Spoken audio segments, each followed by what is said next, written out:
Well, thank you everybody for, we had a great lunch. And, oftentimes the sessions after lunch are the snoozers.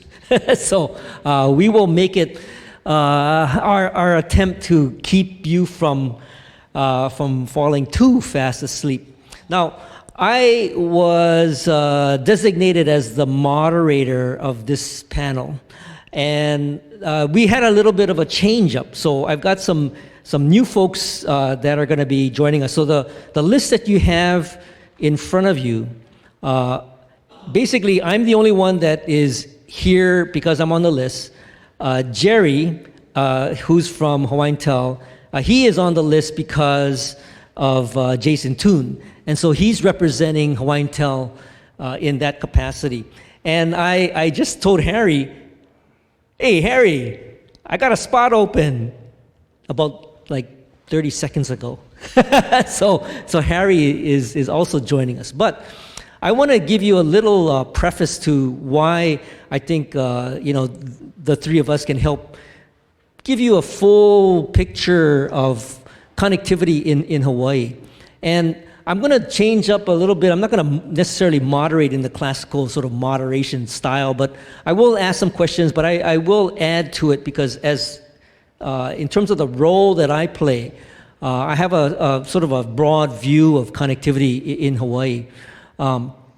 So I can sort of add my piece of it into the picture. But I do want to give Harry a chance to start off. And just to let you know, I used to work for Harry back in the olden days. This is like pre-21st century at Hawaiian Tel.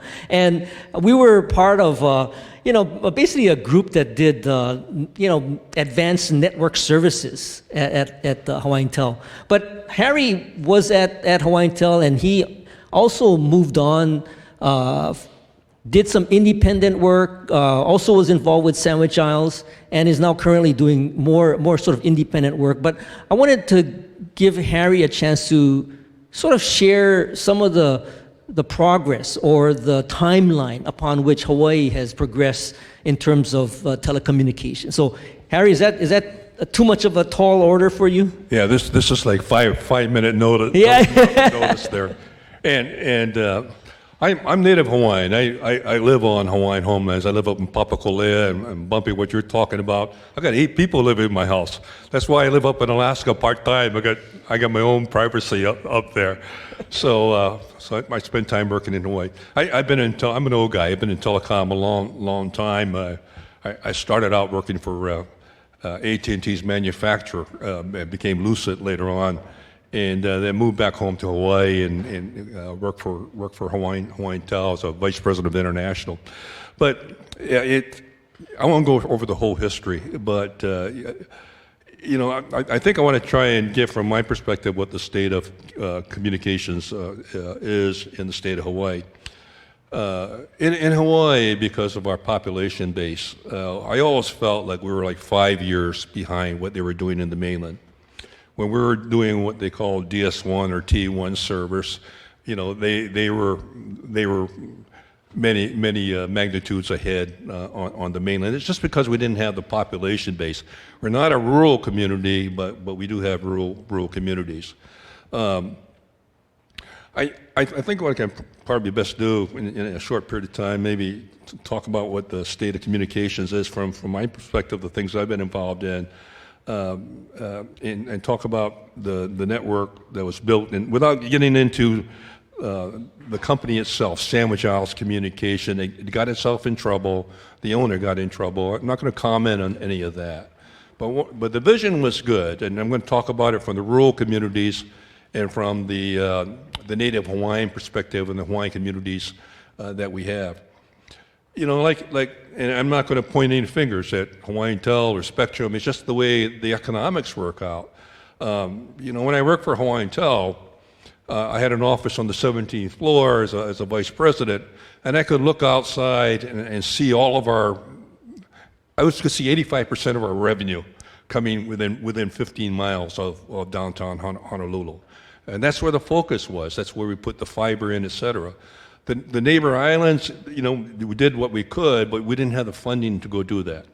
So the owner of Sandwich House, sometime in the mid-'90s, found out about the rural utility service and the universal service funds and support that was available for rural telephone companies to support native rural communities. And so he applied for the loans, and anyway, he borrowed a lot of money, got a lot of support from the FCC, Universal Service Funds, and built really a great network. So in that network, even though it's designed to interconnect only the native Hawaiian communities, some 60 non-contiguous communities, it interconnects most of them with underground fiber. And that fiber passes by probably 85% of the rest of the non-Hawaiian homelands communities in the state. And then, in addition to that, he financed separately, outside of RUS, from Deutsche Bank, an inter-island fiber network. The guy was a risk taker, and built a great inter-island fiber network that's different landing sites from where Hawaiian Tel has its sites, and Spectrum has its some of its sites, landing sites. So it gives disparity. Diverse routing in the state, which is a kind of requirement of the wireless carriers. So the backbone's pretty good, and I don't want to talk for everybody. I think what even though this is built for the native Hawaiian community, the broadband infrastructure that was built for Sandwich Isles, by Sandwich Isles, with federal government support, it really becomes a resource for the state. However the business relationships work out with whoever acquires Sandwich Isles and Hawaiian Tel or Spectrum, it's a resource for the state of Hawaii. It's got capacity that the others don't have. And I'm just gonna stop right there and then pass it on. Thanks, Harry. First of all, I want to apologize because when I first came in, I didn't realize, I wasn't mindful and I wore my shoes. I was sitting in the back there, and then when I went to use the bathroom, I came back. But I feel like I don't have the socks. I'm not sure where you guys got that. We'll get some ice socks. No, I did get a gift bag, so okay. I'm assuming the socks are in there. Thanks, Harry, for setting that up, because and when you mentioned, Harry was here, and I thought, well, great. I mean, very eloquent, and I think this is a good, handoff point into what I was going to discuss in what Hawaiian Telcom is doing. Similar to the Universal Service Fund that was back in the 90s and 2000s, which was funded to help, get rural party service out, party lines and service, and provide connectivity to everyone. That never addressed the broadband part, and so later on, the federal government decided, hey, let's get some funding out there. Let's give some grants, and we won that grant back in 2015, and it was 6 years to build to 11,000 homes in rural locations. Now, if you go to the FCC website, they provide maps and distinct locations of where these rural sites, and they're very specific. And those are the only homes that we can serve with these monies. So currently, right now, we're in year 5 of that Connect America program. We've served about 8,900 homes, and the target is 11,000 after up to 2020. And then we've also received the grant for another 6 years to serve another 4,000 homes. And this is worth $18 million. Now, if you do the math, you're thinking, well, how come you do 11,000 for 26 million, and it's going to take 18 million to do just 4,000? And it's just because we're on the edges. We're on the parts that are difficult to build. We have, as you see on the Big Island, I mean, these are large properties, poles that span 200, 300 feet, gulches, and or underserved locations where we don't even have poles and no infrastructure there. So the cost to provide that service is pretty insurmountable. So we needed that federal government grant in order to support us. So we're doing the rural service funding now. Another thing that's coming up and that we're participating in, and which is also a competitor of ours, is the wireless side. They're building 5G. Non-disclosure, I can't really speak to what the wireless carriers are doing, but they are targeting Hawaii as well. And we're working with them, providing backhaul to multiple small cell sites. As Harry alluded to, obviously they're targeting the denser areas, the urban areas. They are targeting the neighbor islands as well. But what that does for us is the requirement for us to backhaul that cell site into their hub. We're going to be running large amounts of cables, and we're going to expand our network along with rural service, and this will help, bridge that gap on the digital divide. So, we're building more cable out there. We're understanding that we need to build more cable. In the past, we were trying to get internet service to people, and we were targeting 10 meg. I know you're probably thinking 10 meg. There's nobody who wants 10 meg. When I was in college, we were just 56 kilobit. But we understood at some point that the only way that we can be competitive is putting fiber out there. And with fiber optic cables, with our technology, it's 1 gigabit service that we can provide downstream. Ultimately, we could go to 100 and 400 gigabits if that requirement ever comes. But that fiber medium is what's important. The last thing that we're doing, and this is taking control of our trans-Pacific connectivity, and that's our participation in the CUS consortium. So what this helped, this allowed us to take ownership of this cable that was built from Southeast Asia, Philippines, Indonesia, to Guam, to Hawaii, and to the continental US, specifically Los Angeles, one Wilshire. So we bought that to help control our costs and help control at least keeping Hawaii significant in the trans-Pacific world, because nowadays you don't need to stop off in Hawaii. You stop off in Hawaii, you introduce latency. And there are 2 or 3 cables prior to us coming in. There's the AAG, the JUS, and they took the more northern route going to Japan and Singapore. For countries like the Philippines and Indonesia, they had to go to Japan, Singapore before they can cross over. Now they have a more direct path through the CUS consortium cable. And then the Hawai'i cable just came in last year. And we negotiated some bandwidth there. So we have this protection, this diversity to get to the continental US.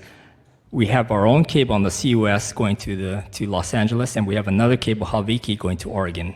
So that gives us some diversity. And as you remember, like about 2 or 3 weeks ago, the issue with Kauai, the cable that was cut, and obviously, Harry alluded to their cable landing stations are in different locations, so they help provide protection. We also have another cable, and it provided us protection, but we didn't balance the traffic well enough. So there's a lot of effort on our side to make sure that if there is a cut and there is a breakdown, that we have enough capacity so that it would be seamless going forward. So those are kind of the 4 initiatives, charters, things that we're trying to do to expand broadband connectivity. Great. So I do want to, also give you an opportunity to ask any of our panelists some questions. What I will now do is sort of augment what both Harry and Gerry have shared, and give you sort of my perspective and in my current role. So I recently, got. I think you heard earlier. I have a history with telecom and technology in Hawaii for many years, and was fortunate to be offered a job over at DBED to be the strategy officer for broadband. And the something called the Hawaii Broadband Initiative. And if you were to look up that initiative, it's actually been going on for probably the better part of a dozen years. And if you look at what is the current sort of definition of the Hawaii Broadband Initiative, it revolves around something called a carrier-neutral cable landing. And Gerry guys know about this because anybody who's involved with cable landings, ultimately when you look at landing a cable, whether it's inter-island or trans-Pacific, you have to land someplace. And if you're going to land a cable and you're a private entity, you would probably look at the private landing, which makes sense. And that's pretty much all of the landings that are in Hawaii are private landings. So part of the Hawaii Broadband Initiative was to look at how do we, kind of the state government, look at lowering the barrier so that more fiber optic cables could actually land here. And the reason being is because, Gerry alluded to this, a lot of the trans-Pacific systems that are going from Asia to the continent are for the most part bypassing us because of the small market that we have. There was a day when I thought 1 million people was like a lot of people, but when these companies, whether it be the Facebooks or the Googles or the Amazons or the Microsofts, they look at a market and 1 million people is like nothing. They want to connect hundreds of millions of people to another hundreds of millions of people. So that's their. And so when I spoke to a lot of the folks like the guys doing Amazon, they have no interest in landing in Hawaii. So I'll leave it at that. So the broadband task force that actually started close to a dozen years ago identified some key infrastructure that could be built that would help lower the barrier for some of these submarine fiber cables to land here. And what barrier am I talking about? Well, the state has some land, so we could actually provide some land for this cable landing to be on. The state has an onerous process of permitting. And if we were to go through the permitting process, we would at least eliminate that so any cable coming in would be able to take advantage of the permitting that we would have already done. Another thing that we would do is we would look at helping to fund the building of this cable landing, along with some of the what they call bores that come in from the ocean and come up on land. And typically what happens is that the cable systems that come in, if they're building a cable landing, they're going to accommodate one bore because that's the cable that's coming in. They're not thinking, I'm going to do 2 bores, or I'm going to 3 bores or 4 bores, because that's beyond their sort of return on the investment. What they want to do is spend the money to take advantage of the cable that's coming in, so they're not looking at multiple bores. In our case, we would look at multiple bores coming into this facility. So that's kind of the key piece of infrastructure that we were looking at as the state of Hawaii.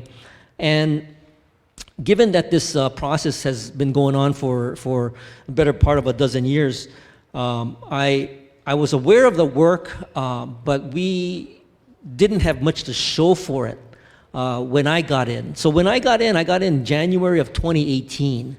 Come January 2020, it'll be 2 years for me. I am proud to say that for the 2 years that I tried to get $10 million from the state legislature, I have been unsuccessful by getting any money.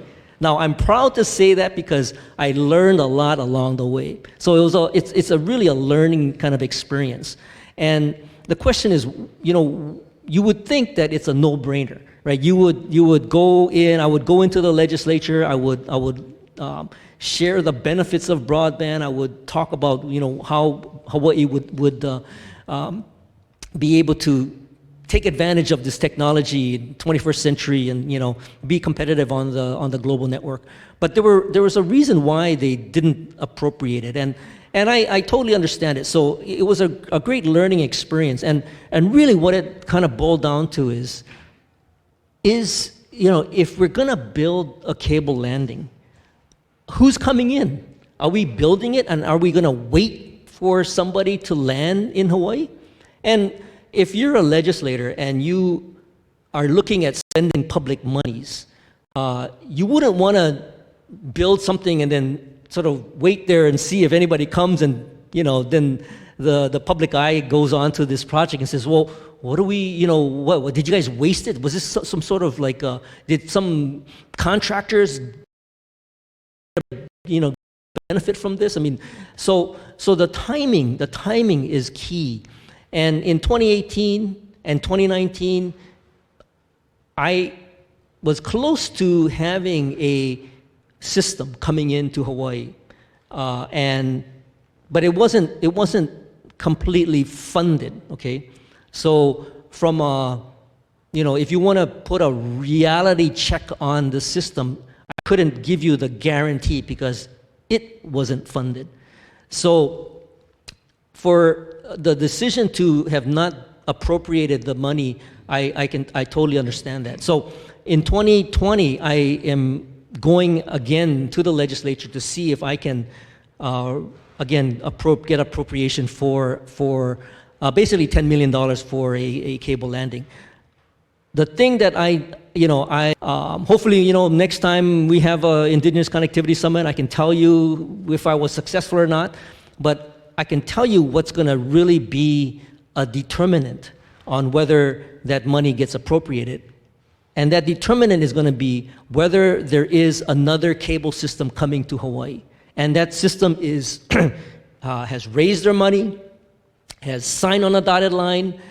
They're ready to do permits, they're ready to do surveys, they're ready to do whatever it takes to land in Hawaii. And if that is in fact a true statement, then I think we can, we will be able to convince the legislature to appropriate the money. So that's kind of what I'm working on.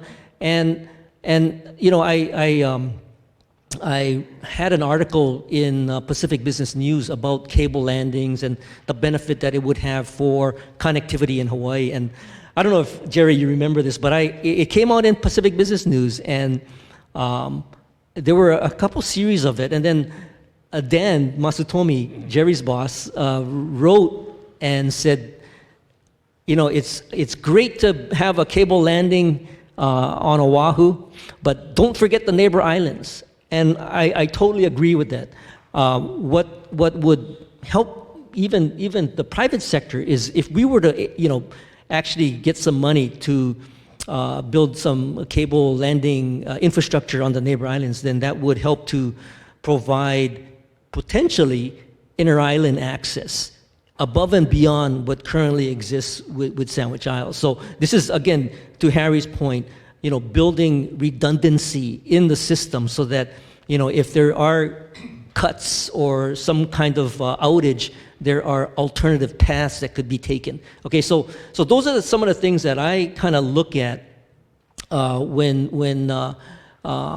building infrastructure and trying to, again, lobby the legislators, try to see if we can, Hawaii, prepare our communities for the 21st century. And it's all about how does Hawaii stay competitive in this global market. It's not about, how do we, sell to each other. That's important from a locally based business model, but Hawaii's survival is really going to depend on how well we take the value that is in Hawaii and the smarts, the intellectual property, the knowledge, and how do we export that? Because we're currently in a situation, which I think many of you are, but it's exacerbated in Hawaii because we're so isolated, that our middle class, and it's the children of that middle class, they're all going through things like STEM, learning computer science and education, robotics, AI, machine learning. And guess what? There's nothing for them to actually land on once they're graduated. So where do they go? They go to the continent. What happens to our middle class? It's shrinking. And what happens to the lands that are in Hawaii? I won't name any names, but you can probably think of them. They're billionaires, and they buy big swaths of land. And guess who's co-opting, culture and indigenous rights in a place like Hawaii? Okay, well, I don't want to, I don't want to get the corporate America after me, but I'm just saying, right? So anyway, That's kind of what I look at, and how do we, especially in the role that I play, how do we advance and raise a tide for everybody, right? And really help make Hawaii successful. So now going back to our panel, because it's not just about me talking, right? One of the things that I've helped to try to do, and I don't know how successful I've been, but when Hawaiian Tel was the recipient of Connect America funds, one of the things when I got the job, I kind of reached out to them and said, hey, where are you actually going and connecting? And what are some of the stories that your fiber optic connections can actually enable? And how can we get the community to tell those stories? So I don't know, I don't know if Hawaiian Tel necessarily goes out to those communities, but I think it's really important to help tell those stories. Yeah, I think it is important. And to Dan's point, on the inner island standpoint, our cable that we built was back in 1998, 1999, and then the Wavecom GT, that cable was built soon after that. Our cables are at that point of end of life, and we need to look at supplanting or replacing that sections of cable. Paniolo cable is probably the newest cable, so it's in good location. So we definitely need that interconnectivity between the inner islands. One good story for us is more recent, and this is our connection to the Kohala area. Typically an underserved area. We had served this over the many years through microwave radio from Honoka'a to Kohala. Trees were growing in between, and we constantly had to cut those trees, and we could only get certain capacity, less than a gig capacity, in between the two locations. There's schools there. There's at least three schools there. There's banks, and there's all kinds of entities, and then there's the whole population and the folks who live there. Recently, we were able to build our fiber connectivity to Kohala, and we're turning up the electronics that will enable some of the conversions of the existing circuits so that we can put more reliance and pump more traffic into the Kohala area. So we hope that will result in folks in that area definitely benefiting from that build. So that's a good story. And then also we want to get to Hana. We want to get to Kokei, and we want to get to a lot of the locations that are very difficult builds. On the Molokai side, Wolapui, we're going to, and also Kuala Puu. Those are definite builds that are happening in the next half a year, essentially. So, yeah. This one, and that's terrific that you guys are doing that, and I'm glad you have access to that funding that allows you to go to some of the neighbor island rural communities. I've been in telecom 40 plus years. One of the biggest thrills is to be able to bring service, and more recently broadband service, to communities that never had it. The island of Molokai never had internet. They were doing dial-up 10 years ago. And to be able to bring, I got a nephew in Molokai, he's got a robotics team, 8th grade, or to go to Kahikinui on backside of Haleakala, where you got Hawaiians trying to restore on Hawaiian homelands, no more power, no more water, but we're able to bring broadband communications into them, or up in Pu'ukapu on the Big Island, and that's a thrill. And I'll just say one more thing, and that's what I'm trying to do in Alaska to be able to help their situation. Is so terrible up there. I mean, it's bad in Hawaii, but we have at least access to some backhaul where they don't have in Alaska in areas like the Aleutian Islands, or it's they got less than a megabit of service if they have service at all, and I think the opportunity is there to be able to provide that service to them. And one thing I'll say, Burt, from the government initiative, and I go back years ago when I was working with Singapore. Singapore was, its economic growth was based upon the fact, a big factor was the fact that they made communications very easy. They were low long distance rate where the rest of us telephone companies were jacking up the rates so you could maximize your revenue, you know. So I think Hawaii can be a very, very attractive place to do business. It's going to take leadership, and it's good. You know, we have embedded in us the American way. We compete like hell with each other. We don't, but you need somebody, if there's a vision, you know, to talk about like the broadband plan that you have. I think there's, and I'm stepping back. I don't work for the big company anymore, or big companies. If you can get, you know, you get some corporation, you know, among the companies to share in some of each other's networks. There's a solution that's not being taken advantage of, and I'll just put that out there.